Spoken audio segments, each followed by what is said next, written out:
BNP chairperson Begum Khaleda জিয়াকে উন্নত চিকিৎসার জন্য লন্ডনে নিতে ঢাকায় এসেছেন তার পুত্রবধূ তারেক রহমানের সহধর্মিণী ডাক্তার জুবাইদা রহমান।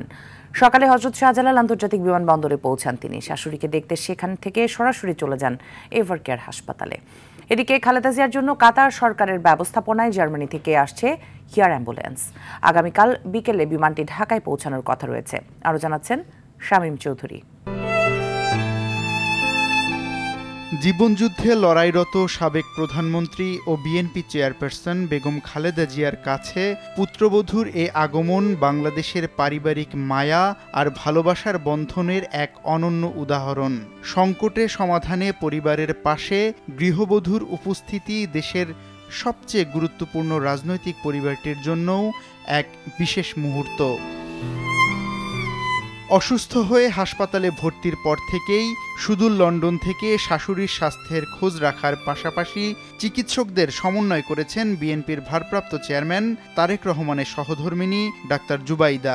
এমন সংকটময় মুহূর্তে পরিবারের পাশে থাকতে বাংলাদেশ বিমানের একটি ফ্লাইটে সকাল 10:43 হযরত শাহজালাল আন্তর্জাতিক বিমানবন্দরে অবতরণ করেন তিনি। দীর্ঘ ভ্রমণের পর পা রাখলেন দেশের মাটিতে।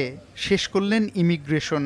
সিএসএফ সদস্য, দলীয় নেতাকর্মী ও আইনশৃঙ্খলা বাহিনীর প্রোটোকলে বিমানবন্দর থেকে হাসপাতালের উদ্দেশ্যে যাত্রা করেন ডাক্তার জুবাইদা। নীল রঙের গাড়িতে কাওলা কুরিল 300 ফিট হয়ে গাড়ি বহন নিয়ে প্রবেশ করেন বসুন্ধরায়। 1 ঘন্টা 5 মিনিটের যাত্রা এসে শেষ হয় এভারকেয়ারের ফটকে। প্রতীক্ষিত মোলাকাতের সমাপ্তি ঘটে শাশুড়ির সায়রের পাশে পুত্রবধূর উপস্থিতিতে। এ যাত্রায়ও ছিল নানা গুঞ্জন।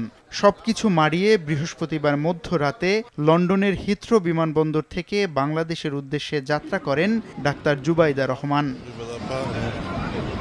খালেদা জিয়ার জন্য কাতার সরকারের ব্যবস্থাপনায় জার্মানি থেকে আসছে এয়ার অ্যাম্বুলেন্স। আগামীকাল বিকেলে ঢাকা পৌঁছানোর কথা।